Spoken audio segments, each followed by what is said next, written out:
திமுகவைச் சேர்ந்த முன்னாள் துணை பொதுச் செயலாளர் பரிதி இளம்வழுதி முதலமைச்சர் ஜெயலலிதாவை சந்தித்து இன்று அதிமுகவில் இணைந்தார். இது குறித்த கூடுதல் தகவல்களை தருகிறார் நமது செய்தியாளர் தியாக செம்மல். இப்ப பரிதி இளம்வழுதியின் இந்த முடிவுக்கு என்ன காரணம்னு சொல்லப்படுது? பனிமலர், இந்த நேரத்தில் திமுகவில் முக்கிய ஒரு நிர்வாகியாக இருந்த, இன்னும் சொல்லப்போனால் திமுக அரசில் அமைச்சராக இருந்த துணை பொதுச் செயலாளர் அந்தஸ்தில் இருந்த பரிதி இளம்வழுதி தற்போது அதிமுக இணைந்திருக்கிறார்.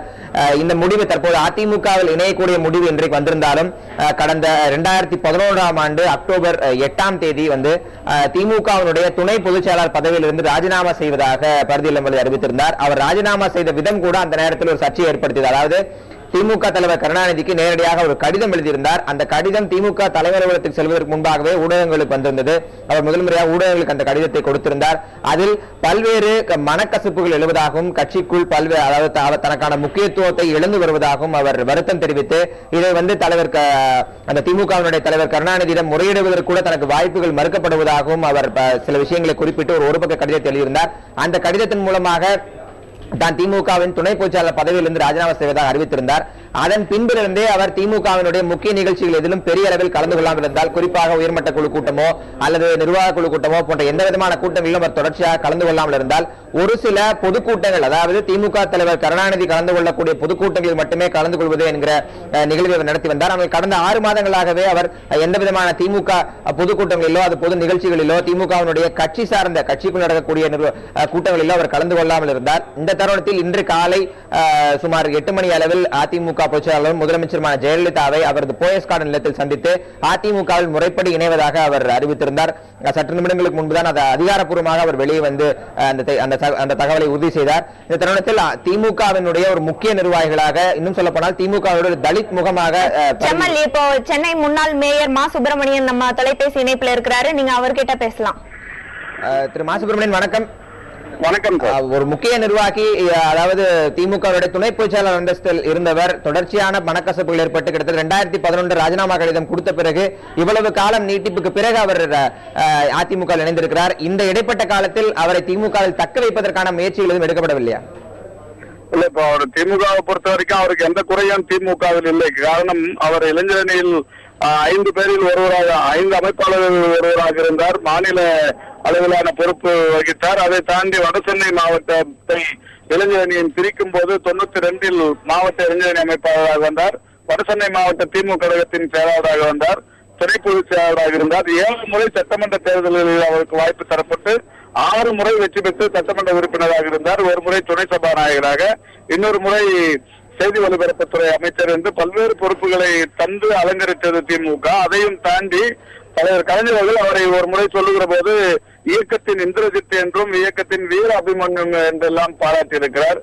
வணக்கத்திற்குரிய தளபதி அவர்கள் அவருடைய உற்ற நண்பராக மட்டுமல்ல, உற்ற சகோதரராகவே அவரை பாவித்து அனுசரித்து வந்தார். ஆனால் அவருடைய நடவடிக்கைகள் என்பது 2011 வேறு யாருமே இருக்கக்கூடாது என்கின்ற அளவில், அவர் தொகுதியிலே இருக்கிறவர்களே கூட திமுகவில் இருக்கக்கூடாது என்கின்ற அளவில் ஒரு மாதிரியான ஒரு அரசியலை செய்து அவராகவே தான் விலகி இருந்து வெளியில் சென்றிருக்கிறார். அதாவது தொடர்ச்சியாக அவர் திமுகவினுடைய ரொம்ப கடுமையான காலகட்டங்கள் 91, 96 காலகட்டங்கள்ல அவருடைய பங்களிப்பு ரொம்ப முக்கியமானதுன்னு திமுக தலைவர்கள் இன்றைக்கு வரை சொல்லி வராங்க. அப்படி ஒரு தலைவருக்கு மனக்கசப்புகள் ஏற்படும் போது அதை சமரசப்படுத்துவதற்கான முயற்சிகள் எதுவும் திமுக தலைமை ஈடுபட்டதா? இன்னும் குறிப்பாக திமுக பொருளாளர் ஸ்டாலினுக்கும் அவருக்குமான கருத்து வேறுபாடுகள் செய்திகள் உழவக்கூடிய தருணத்தில் அதற்கான சமரச முயற்சிகள் எதுவும் எடுக்கப்பட்டது?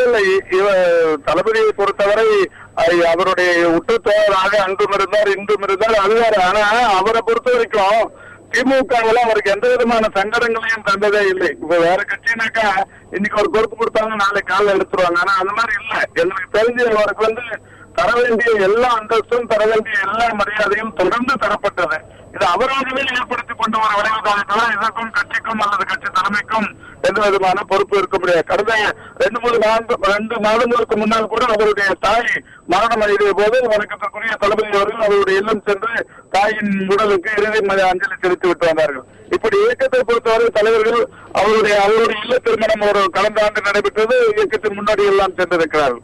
இப்படி தொடர்ந்து இயக்கத்தின் தொடர்பில் அவராகத்தான் அறுத்துக் கொண்டு சென்றதை தவிர தலைமை அவரை விட்டுவிடவில்லை. இப்ப மத்திய சென்னை பகுதியில் ஒரு முக்கியமான கள பணியாளராக பரிதிலம் எழுதி இருக்கிறார் அப்படின்றது திமுகவினுடைய தலைவருடைய 2ஆம் கட்ட தலைவர் இல்ல திமுக தொண்டருடைய கருத்தாக இருக்கு. நம்ம தொடர்ச்சியா பார்க்க முடியுது. அப்ப அவருடைய விலகல் என்பது மத்திய சென்னை திமுக மத்தியில் இல்ல திமுகவிற்கு எந்த வகையான இழப்பு அப்படின்னு நினைக்கிறீங்க?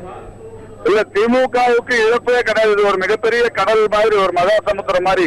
இதுல லட்சக்கணக்கானவர்கள் கோடிக்கணக்கில் உறுப்பினர்கள் இருக்கிறார்கள். அதனால 1 கோடியை தாண்டிய உறுப்பினர்களை கொண்ட ஒரு மிகப்பெரிய இயக்கம்.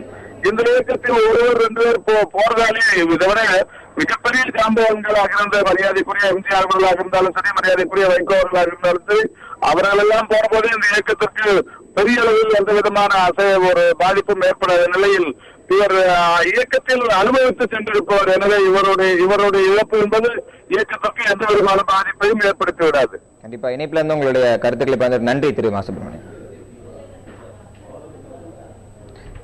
பனிமலர், இப்ப மா. சுப்பிரமணியன் சொன்னதை கேட்டிருப்பீங்க. மீண்டும் ஒரு முறை பரிதி இளம்பழுதியினுடைய அந்த கட்சி ரீதியாக அவர் இருந்த அந்த வரலாற்றை பார்க்கலாம். அதாவது பரிதி இளம்பழுதியினுடைய தந்தை இளம்பழுதி திமுகவில் ஒரு முக்கிய தலைவர்கள் ஒருவராக திகழ்ந்தவர்.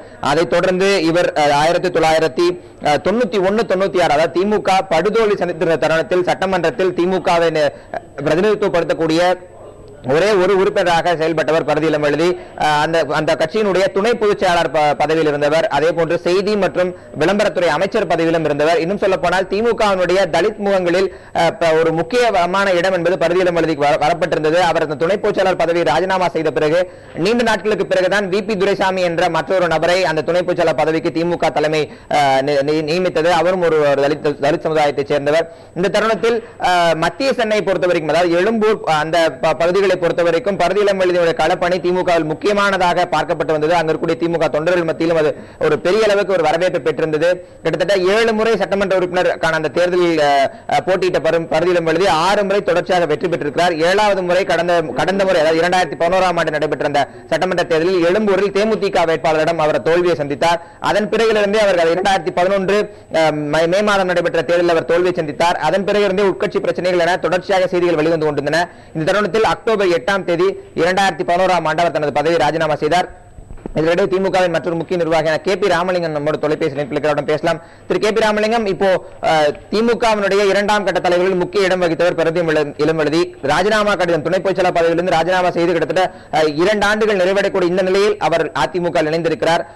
அவரை மீண்டும் திமுகவில் தக்க வைப்பதற்கு திமுக தலைமை எடுத்த முயற்சிகள் என்ன ஆயிற்று?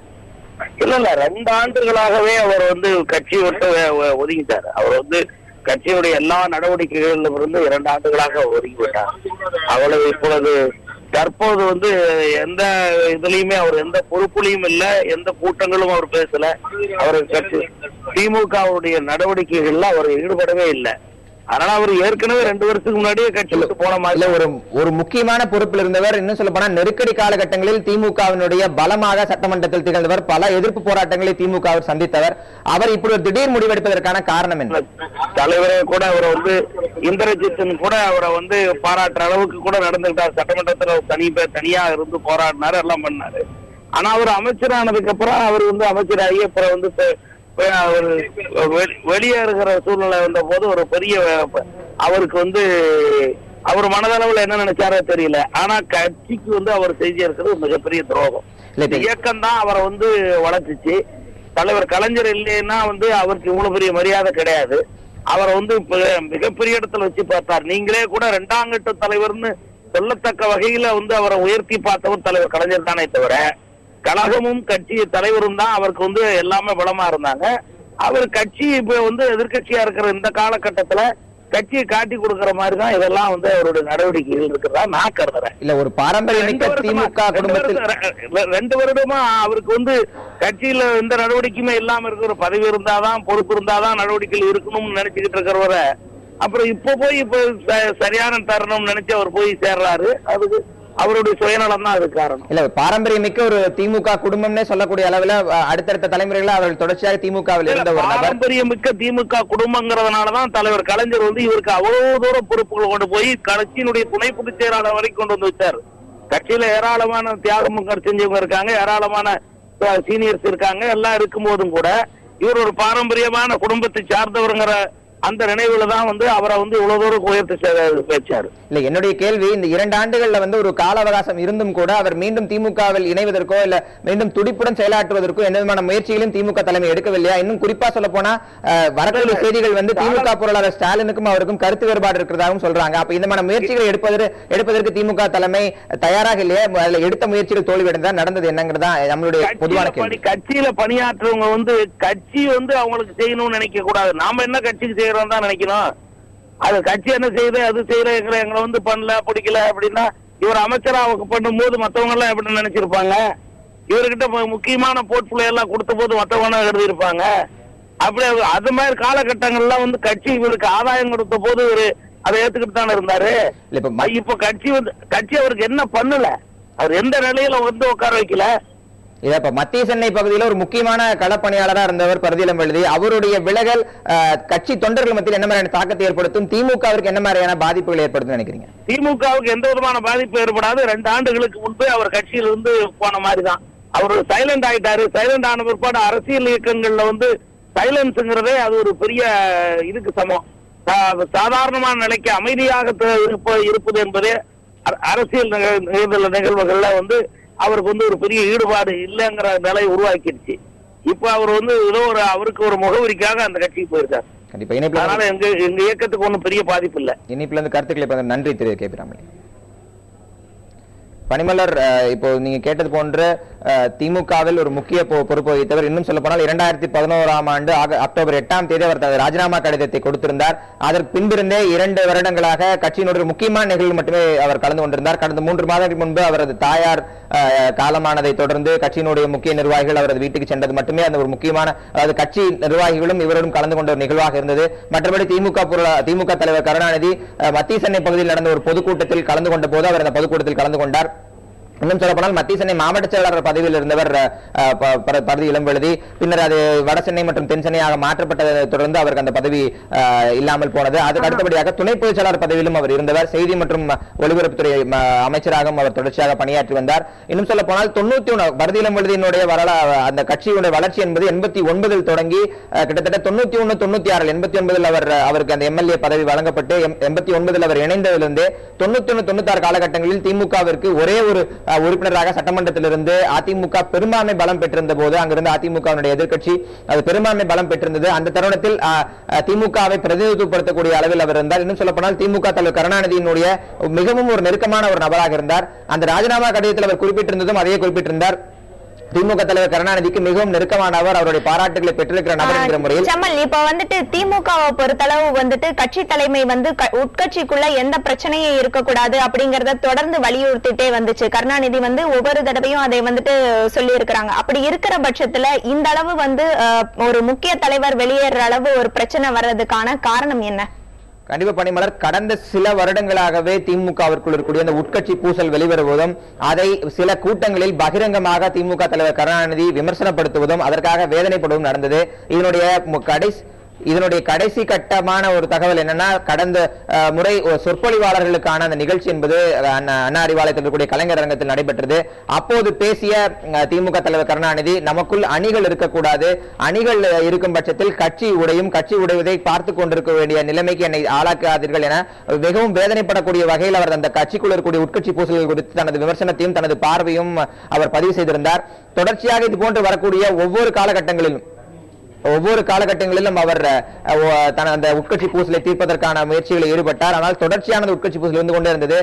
தொடர்ச்சியாக நீடித்து வந்த உட்கட்சி பூசல், அதாவது குறிப்பாக திமுக பொருளாளராக தற்போது இருக்கக்கூடிய திரு ஸ்டாலினுடைய கட்சிக்குள் ஏற்படக்கூடிய முன்னேற்றத்தை தொடர்ந்து இது போன்ற பூசல்கள் அடிக்கடி அதிகரித்து வந்தன. இன்னும் சொல்ல போனால் திமுகவினுடைய முன்னாள் மத்திய அமைச்சர் மு க அழகிரிக்கும் ஸ்டாலினுக்கும் இடையே பல பிரச்சனைகள், கருத்து வேறுபாடுகள் இருப்பதாகவும் தொடர்ச்சியாக செய்திகள் வெளியாகிக் கொண்டிருந்தன. அது தற்சமயம் கடந்த ஒரு சில மாதங்களாக அது சற்று ஓய்வு பெற்றிருக்கிறது. இந்த தருணத்தில் தற்போது பரிதி இளம்பழுதியோட விலகல் மீண்டும் அந்த உட்கட்சி பூசல் தொடர்பான ஒரு சர்ச்சையை ஏற்படுத்தி இருக்கிறது. பனிமலர், தொடர்ச்சியாக நம்ம அதை பத்தி பேசுவோம். ஆனால் இன்றைக்கு மீண்டும் ஒரு முக்கிய நிகழ்வாக பாமகவை சேர்ந்த முன்னாள் மத்திய அமைச்சர் பொன்னுசாமி அதிமுக இணைந்திருக்கிறார். பரிதி இளம்பழுதி இணைந்த அதே நேரத்தில் இவரும் அதிமுக பொதுச்செயலாளர் முதலமைச்சர் ஜெயலலிதா சந்தித்து அதிமுக இணைந்திருக்கிறார். அது பற்றி பேச பாமக தலைவர் ஜி கே மணி நம்மோட தொலைபேசியில் காத்திருக்கிறவரிடம் பேசலாம். திரு ஜி கே மணி, பாமக ஒரு முக்கியமான காலகட்டத்தை சந்தித்துக் கொண்டிருக்கிறது, அரசியல் ரீதியான போராட்டங்களையும் சந்தித்துக் கொண்டிருக்கிறது. இந்த தருணத்தில் பொன்னுசாமியினுடைய விலைகளை நீங்க எப்படி பாக்குறீங்க? இல்ல, பொன்னுசாமி ஏற்கனவே அவர் கட்சியிலிருந்து விலகிட்டாரு. அவரு கட்சியிலிருந்து விலகின நேரத்துல சொன்னது, நான் என்னுடைய மனநிலை காரணமா, என்னுடைய சூழ்நிலை காரணமா கட்சியிலிருந்து நான் பாமகவில இருந்து விலகிட்டேன்னு ரொம்ப நாளைக்கு முன்னாடி சொல்லி விலகிட்டாரு. விலகின பின்னாடி அவர் எங்க போனாலும் அதை பத்தி எங்களுக்கு கவலை தான். ஆனா பாட்டாளி மக்கள் கட்சியில இருந்து இவர் விலகிறத பத்தி பாட்டாளி மக்கள் கட்சிக்கு எந்த இழப்பும் கிடையாது. இவர் கட்சியில இருந்த நேரத்திலேயே கட்சிக்கு ஒன்னும் ஆதாயமா வளர்ச்சி இல்லை. இவர் போனதுனால கட்சிக்கு ஒன்னும் இழப்போ ஒரு நட்டமா இல்லை. அவர் பாட்டாளி மக்கள் கட்சியில இணைஞ்சதுனால அவரு தான் வளர்ந்தாரு, அவர் வளர்ந்துகிட்டாரு. அது எதுக்காகன்னா, எங்க மருத்துவர் ஐயா கொள்கை ரீதியா கட்சி நடத்துறவர். அதாவது ஒரு பிற்படுத்தப்பட்டவர் கட்சியினுடைய தலைவர், ஒரு தாழ்த்தப்பட்டவர் கட்சியினுடைய பொதுச் செயலாளர், ஒரு சிறுபான்மை கட்சியினுடைய பொருளாளர் அப்படின்னு கொள்கை விதி இது கட்சியினுடைய சட்டத்திட்டத்திலே இடம்பெற்றது. எந்த கட்சியிலும் இல்லாத அளவுக்கு உயர்ந்தது. அந்த அடிப்படையில ஒரு தாழ்த்தப்பட்டவராக இருக்கிறவர் கட்சி பொதுச் செயலாளர் கட்சி விதிப்படி வரணுங்கிறதுக்காக தான் அவருக்கு பொதுச் செயலாளர் கொடுத்தது. பொதுச் செயலாளர் மட்டும் இல்லாம தாழ்த்தப்பட்ட மக்களுக்கு முக்கியத்துவம் வேணுங்கிற அந்த அடிப்படையில தான் அவருக்கு மத்திய அமைச்சர் பதவியும் கொடுத்தது கட்சியில. அவ்வளவு உயர்ந்த நோக்கத்துக்காக கொள்கைக்காக ஐயா கட்சி நடத்துறாங்க மருத்துவர் ஐயா. எங்க கட்சியோட சட்டத்திட்டம் அதுதான். அதுல இவரு விலகி போறாருன்னா அப்புறம் விலகி போறத பத்தி கவலை இல்லை. இவர் கட்சி பொதுச் செயலாளரா அமைச்சரா இருந்த நேரத்திலையும் கட்சிக்கு எந்த ஆதாயமும் இல்லை. கட்சிக்காரங்களாம் கூட ரொம்ப வருத்தப்படுவாங்க. இவரால கட்சிக்கு என்ன வளர்ச்சிக்கு பயன்படுறாரு, கட்சிக்கு என்ன செயல்படுறாருன்னு கூட கேட்பாங்க. திரு ஜி கே மணி, இப்போ இந்த இடத்துல ஒரு முக்கியமான திரு ஜி கே மணி முக்கியமான ஒரு கேள்வி எழுப்புது. அதாவது பாமகவிலிருந்து தலைவர்கள் விலகுவது என்பது ரொம்ப அரிதாகவே நடக்கிறது அப்படின்னு நம்ம எடுக்கிற பட்சத்தில், இதற்கு முன்பு பாமகவுடைய முக்கியமான ஒரு தலித் முகமாக, ஒடுக்கப்பட்ட மக்கள் முகமாக பாமகவால் ப்ரொஜெக்ட் பண்ணப்பட்ட தலித் எழில்மலை கட்சியிலிருந்து விலகினார். தலித் எழில்மலை இடத்திற்கு பொன்னுசாமி கொண்டு வந்தீங்க. தற்போது பொன்னுசாமி விலகி இருக்கிறார். ஏற்கனவே பாமகவிற்கு எதிராக தலித் மக்களுக்கு எதிராக செயல்படுவதாக தொடர்ச்சியான விமர்சனங்கள் வைக்கப்பட்ட தருணத்தில் பொன்னுசாமி விலகல அதோட ஒட்டி பார்த்தா அந்த விமர்சனத்துக்கு உங்களுக்கு பதில் என்ன? பொன்னுசாமி விலகினத்தினால கட்சிக்கு பாதிப்பு நட்டம் எதுவுமே கிடையாது. இன்னொன்னு, நீங்க இப்ப தலித்துக்கு எதிரானதுன்னு சொல்றீங்க. மருத்துவரையா பாட்டாளி மக்கள் கட்சியினுடைய கொள்கைப்படி கட்சிக்கு எதிரான நடவடிக்கையில எதுவும் ஈடுபடல. தலித் மக்களுக்கு எதிரான நடவடிக்கையில இல்ல. ஒரு சில கும்பல் திட்டமிட்டு சிலது செய்யறதுனால அது எல்லா சமுதாய மக்களுக்கும் பாதிப்பு ஏற்படுது அப்படிங்கறத உணர்ந்துதான் மருத்துவரையா அதை முன் வச்சாங்களே தவிர இது எல்லா தலித் மக்களுக்கும் எதிரானது இல்ல. தலித் மக்கள் பல்வேறு அமைப்புகள் இருக்கு, எல்லா மக்களும் இருக்காங்க, அவங்கள நம்ம எதிர்க்கவே இல்லை. ஒரு சிலர் மக்கள் விரோத நடவடிக்கையில் ஈடுபடுறதுனால இந்த வன்கொடுமை தடுப்பு சட்டத்தை கையில் எடுத்துக்கிட்டு அது தேவையில்லாம பொய் புகார் கொடுத்து மக்களுக்கு பாதிப்பு ஏற்படுத்துறதுனால அதுல திருத்தங்கள் கொண்டு வரணும்னு சொல்றோம். இது திருத்தங்கள் கொண்டு வரணும்னு சொல்றது இன்னைக்கு எல்லா தரப்பு மக்களும், எல்லா சமுதாய மக்களும் வரவேற்கிறாங்க.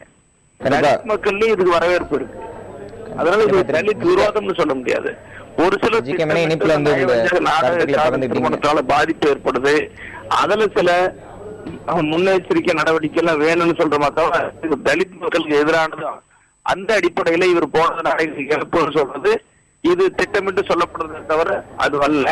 ஆனா இன்னைக்கு சூழ்நிலையில பாட்டாளி மக்கள் கட்சி ஒரு நெருக்கடியான காலகட்டத்தை சந்திச்சதுன்னு சொன்னாலும் கூட அது ஒரு பக்கம் வேகமான வளர்ச்சியை தான் கொடுத்துருக்கு. நாங்க எதிர்பாராத மிகப்பெரிய வளர்ச்சி நாங்க அடைஞ்சிட்டு இருக்கோம். இல்ல, அதாவது பொதுவாக இது போன்ற வாதங்கள் தொடர்ச்சியாக பாமக தரப்பில் வைக்கப்படுகிறது. அதை ஒரு புறம் வைத்துக் கொண்டாலும் ஒரு மத்திய இணையமைச்சர் அந்தஸ்து வரைக்கும் இருந்தவர் கடந்த சில மாதங்களாக என்ன சொல்ல போனா ஒரு ஆண்டுக்கு மேலே அவர் கட்சி நடவடிக்கைகளில் பெரிய அளவு கலந்து கொள்ளாத போது அவரை மீண்டும் கட்சியில் தக்க வைப்பதற்கு ஏதேனும் முயற்சிகள் எடுக்கப்பட்டதா? இல்ல, அவர் கட்சியிலிருந்து சொன்ன உடனே சரி அவர் விருப்பம் நாங்க விட்டுட்டோம். அவர் ஒன்னும் தக்க வைக்கிறதுக்கு முயற்சியோ அல்லது மீண்டும் அவர் விலகின பின்னாடி கட்சியில சேருங்கன்னு சொல்றதுக்கு எந்த முயற்சியும் இல்லை. அது அவருடைய விருப்பம், அவர் பண்ற அப்படி விட்டுட்டோம். ஹலோ திரு ஜி கே மணி, நம்ம தொடர்ந்து பேசலாம். அடுத்ததாக தற்போது பாமகவின் முன்னாள் மத்திய அமைச்சராக இருந்து தற்போது அதிமுக இணைந்திருக்கக்கூடிய பொன்னுசாமி நம்மோட இணைப்பில் பேசலாம். திரு பொன்னுசாமி வணக்கம். கடந்த சில மாதங்களாகவே பாமகவில் இருந்து விலகியிருந்த நீங்கள் தற்போது திடீரென அதிமுக இணைந்திருப்பதற்கான காரணம் என்ன? காரணமும் எதுவும் சொல்ல முடியல.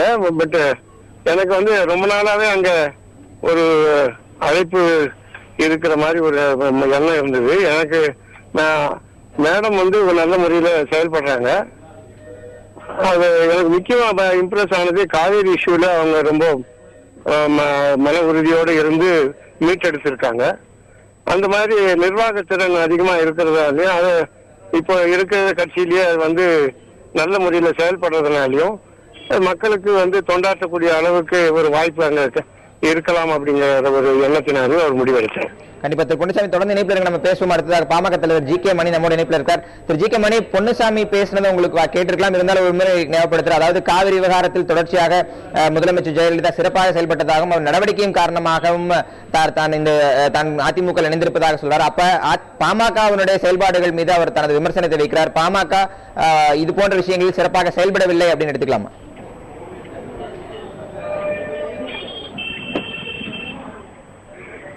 திரு ஜி.கே. மணி, கேக்குதுங்களா? திரு ஜி.கே. மணி, நான் பேசுறது கேக்குதுங்களா? திரு ஜி.கே. மணி,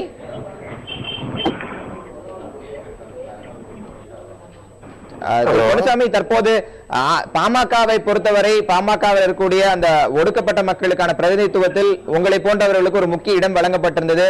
உங்களுக்கு மத்திய இணையமைச்சர் பதவியும் பொதுச் செயலாளர் பதவியும் வழங்கும் போது தலித் மக்களுக்கான பிரதிநிதித்துவம், ஒடுக்கப்பட்ட மக்களுக்கான பிரதிநிதித்துவம் என உங்களை பாமக முன்னிறுத்தியது. இந்த தருணத்தில் நீங்கள் விலகி இருப்பது அந்த கட்சிக்குள் தாழ்த்தப்பட்ட மக்களுக்கான பிரதிநிதித்துவம் குறைவது அப்படின்ற ஒரு அர்த்தத்தில் எடுத்துக்கலாமா? எனக்கு தாழ்த்தப்பட்ட மக்களுக்காக பாட்டாளி மக்கள் கட்சியில ரொம்ப நல்ல முறையில் செயல்பட்டாங்க அப்படிங்கிற மாதிரி சொல்றதுக்கு எனக்கு மனசு சரியா இல்லை. ஆரம்பத்திலிருந்து அவர் தாழ்த்தப்பட்ட மக்களுக்கு நல்லா செயல்படக்கூடியவராக ஒரு தோட்டம் இருந்ததுனால்தான் நான் டாக்டரோட போய் இணைஞ்சேன். அவங்க தான் என்னை அழைச்சிட்டு போனாங்க. ஆனால் தருமபுரி நிகழ்ச்சி ஏற்பட்டதுக்கு அப்புறம் நான் கட்சியில பேசினேன். இது ஒரு அரசியல் கட்சி ரீதியா இப்போ ஒரு சமூக இதுல இவ்வளவு ஆழமாக நம்ம தலையிட்டது சரியில்லை அப்படிங்கிற மாதிரி ஒரு எனக்கு கருத்து வேறுபாடு வந்தது. அது வன்கொடுமை தடுப்பு சட்டத்தை எடுக்கணும்னோ அல்லது காதல் திருமணத்தை அழிக்கணும்னோ சொன்னது எனக்கு ஏற்படுதா இல்லை. அதை நான் கட்சியில சொன்னேன். அது அப்படி இருந்தும் அவங்க மாறாம இருந்ததுனால எனக்கு மன கஷ்டம் வந்து அதெல்லாம் நட்பு கெட்டு போகுமேங்கிறதுக்காக வேண்டிதான் அவரு ஒரு 55 வருஷம் நட்பு அதை நம்ம கருத்தில் கூடாது, நட்பு வேறு அரசியல் வேறு அப்படிங்கிறதுக்காக வேண்டிதான் அந்த இயக்கத்துல இருந்து நான் வெளியில வந்தேன். நீங்க கட்சியில இருந்து பதவி கொடுத்ததை பத்தி நான் மனநிறைவோட நன்றி சொல்லியிருக்கேன். வாழ்க்கை பூரா நான் மறக்க மாட்டேன். நான் கேட்காத பதவிகள் எல்லாம் கொடுத்தது உண்மைதான். நான் என்ன அரசியலுக்கே வரமாட்டேன்னு சொன்னது அவங்க தான் என்னை வற்புறுத்தி டாக்டர் தான் அழைச்சின்னு போனாங்க. எனக்கு நல்ல முறையில பொதுச் செயலாளர் அமைச்சர் பதவி நாடாளுமன்றம் எல்லாம் கொடுத்தது உண்மை அப்படிங்கிறதும் அதுக்காக நான் நன்றியோட நான் இருப்பேன் அப்படிங்கிறத நான் சொல்லியிருக்கேன். இல்லப்பா, கட்சியிலிருந்து நீங்க விலகி இருந்து உங்களுடைய அதிருப்தியை வெளிப்படுத்த அந்த காலகட்டத்திலிருந்து இன்றைக்கு நீங்கள் அதிமுக இருந்திருக்கக்கூடிய இந்த இடைப்பட்ட காலகட்டத்தில் உங்களிடம் சமரச பேச்சுக்கள் எதுவும் பாமக தரப்பில் மேற்கொள்ளப்பட்டதா? ஒரு முக்கியமான தலைவராக கருதப்படக்கூடிய உங்களை கட்சியில் தக்க வைக்க அந்த கட்சி எதுவும் முயற்சியில் எடுத்ததா? இல்ல, அது நான் உடனே வெளியில வந்த உடனே அவரு டாக்டர் அன்புமணி ராமதாஸோட பிஏ வந்து நம்ம பார்க்கணும்னு வர சொன்னாருங்க அப்படின்னு சொன்னாரு. நான் அப்புறம் சந்திக்கிறேன் சொல்லிட்டு நான் வந்துட்டேன். அதுக்கப்புறம் யாரும் எந்த முயற்சியும் எடுத்துக்கல. இல்ல, அதாவது அவர்கள் தொடர்ச்சியா கூப்பிட்ட பிறகும் நீங்க பாமக நீங்க இவ்வளவு தூரம் உங்களுக்கு பதவி வழங்கப்பட்டதை ஒப்புக்கொள்ளக்கூடிய நீங்க தொடர்ச்சியா என்ன கூப்பிடல. அதான் என்னுடைய கேள்வி என்னன்னா, நீங்க மருத்துவர் ராமதாஸ் சந்திப்பதற்கோ இல்ல அன்புமணி ராமதாஸ் சந்திப்பதற்கோ முயற்சிகள் எடுத்தோ உங்களுக்கு முயற்சிகள் எதுவும் தடுக்கப்பட்டதா இல்ல ராமதாஸ் சந்திப்பதற்கான வாய்ப்பு எதுவும் கிடைச்சதா? வெளியில வந்தது நானு மன அதிருப்தியோட போயிருக்கார் போல. என்னன்னு கேட்க வேண்டிய கடமை அவங்களுக்கு தானே ஒழிய நான் போய் வந்துட்டு சந்திக்கிறேன் அப்படின்னு நான் எப்படி சொல்ல முடியும்? அவங்க சொல்லணும், ஏன் போனீங்க, என்ன சமாச்சாரம், என்ன நடந்தது, தவறு எங்க நடந்தது, எதனால மாத்திக்கணும்னு கேட்க வேண்டிய பொறுப்பும் கடமையும் கட்சி தலைமைக்கு தானே இருக்கு.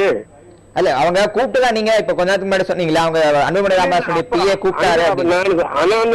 அவங்க அறிவிச்சிட்டு கீழே இறங்கின உடனே அவர் பாக்கணும்னு சொன்னாருன்னு சொன்னாங்க. நான் அதுக்கு பிறகு பாக்குறேன்பா அப்படின்னு சொல்லிட்டு வந்துட்டேன். அதுக்கப்புறம் அவங்க கூப்பிடல. அதாவது உங்களை தக்க வைத்துக் கொள்ள கட்சி இந்த முயற்சியும் எடுக்கவில்லைங்கிறது உங்களுடைய அதிருப்திக்கான ஒரு முக்கிய காரணம் எடுத்துக்கலாமா? நான் ஏன் கட்சி விட்டு வந்தேன் அப்படிங்கறத யாரும் ஒரு முயற்சி எடுத்து என்னை நேரா சந்திச்சு எனக்கு ஒரு சமாதானம் சொல்லவோ ஒரு விளக்கம் சொல்லவோ யாரும் முயற்சிக்கல. அதிமுகவில் தற்போது இணைந்திருக்கிறீர்கள். அதாவது நாடாளுமன்ற அனுபவம் பெற்றவர், இணையமைச்சராக இருந்தவர், அரசியலில் ஒரு நீண்ட நெடிய அனுபவம் பெற்றவர். உங்களுக்கு ஏதேனும் பொறுப்புகள் வழங்குவதற்கான வாய்ப்பு இருக்கா? அதிமுக பொதுச்செயலாளர் முதலமைச்சர் ஜெயலலிதா உங்களிடம் ஏதேனும் தகவல்கள் சொல்லியிருக்காங்களா? அதை பத்தி நான் ஒன்னும் கேட்கல. ஆனா அம்மா ஏதோ வெளியூர் கிளம்புறதாகவும் அந்த பிறகு மறுபடியும் கூப்பிட்டு பேசணும்னு சொன்னதாக நேரடியாக சொன்னாங்க. நான் எனக்கு இந்த பொறுப்பு கொடுங்க, நான் அதனால நான் ஒன்றும் சொல்லலை. கண்டிப்பா இணைப்புல இருந்து கருத்து நன்றி திரு பொன்னுசாமி.